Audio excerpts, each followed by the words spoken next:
अल्हम्दुलिल्लाह वस्सलातु वस्सलाम अला रसूलिल्लाह। ग्रुप आपको मसाइल और उनका ग्रुप में सवाल आयो है, मई जी ज़कात जो निसाब करो है। पहले सवाल सुनो। खुश आमदेद भलीकार। हाँ जो सवाल फरमायो जी। अस्सलाम वालेकुम वरहमतुल्लाहि वबरकातुहू। वालेकुम सलाम वरहमतुल्लाहि वबरकातुहू।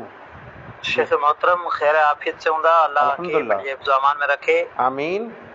मौलवी साहब मई जी जेको ज़कात है, मई में ज़कात जो जेको निसाब है उन जी थोड़ी वज़ाहत हाँ जी सोहणी ज़बान में फरमाईंदा। शुक्रिया जज़ाकल्लाह। मई जो निसाब शरीयत जा माखज़ चार आहिनि: क़ुरान, हदीस, इजमाए उम्मत अने सही क़ियास। हिते ई मुंदू मूं एतिरे लांदो त मई जो निसाब किथे पिणु हदीस में मिले नथो। आप सल्लल्लाहु अलैहि वसल्लम जे ज़माने में ई बहीमतुल अनाम यानी मई मदीने में, मके में, अरब में इमाल हुए न, मवेशी न हुआ। हाणे इन जो सॼो मामिलो जेको रहियो ज़कात जो निसाब रहियो, ई क़ियास थियल आहे। अने क़ियास शरई माख़ज़ आहे, गोई मथे क़ियास थियल आहे। मै जो निसाब गोई जो निसाब सेम आहे। ई मई जेकॾहिं तबेले में जाई अने गाह विकांदो गिनी मालदारी खाराए थो त इन मथे ज़कात न आहे। सीमाड़ो जंगल ते मां चरी अचनि थियूं अने खाइण त हर कंहिंखे ॾियणो पए थो। खाइण ऐं खड़बूसा ॿ महांगा आहिनि। अल्लाह रहम करे, इन जे बावजूदि ज़कात पाण ॾींदासूं। निसाब ॿ ईज़ी अने आसान आहे। 30 मई तंहिं मथे ज़कात फ़र्ज़। 30 मई थी वियूं, ज़कात फ़र्ज़ आहे, पर ज़कात कुरो कढंदासूं। शरीयत में अचे थो हिकिड़ो तबियो। तबियो एतिरे ख़ासि 12 महीने जो पाॾड़ो या पाॾड़ी।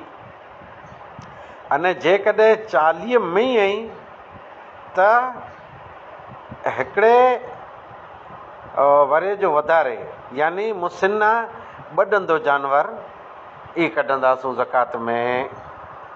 मुसिना अमुक चो 12 वरे जो, अमुक चो ॿ पण ले दे कर ॿ पाॾो या पाॾी ज़कात में कढंदासूं 40 मथे।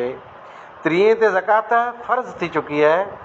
30 मई थी वियूं, 12 महीने जो हिकिड़ो ढोर, 40 थी वियूं त कम से कम 2 वरे जो या ॿ बहितर आहे। पोइ वधारे थी विया जनावर त सपोज़ हिन जा 50 थिया त ई 40 वारो मुंदो हलंदो। 60 थी विया त 2 जनावर निकिरंदा 12 महीने जा।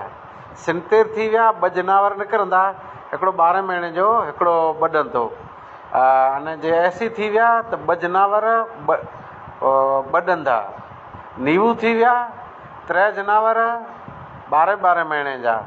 100 थी विया त ई नीवू मथे जॻो हलंदो, हिकिड़ो 120 सूदी। टूक में हर 30 मथे हिकिड़ो जनावर 12 महीने जो, हर 40 मथे हिकिड़ो जनावर ॿ ॾंदो।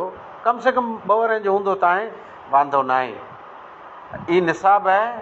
अच्छा, मूं चयो आहे 12 महीने जो या 2 वरे जो, पर जेकॾहिं केरु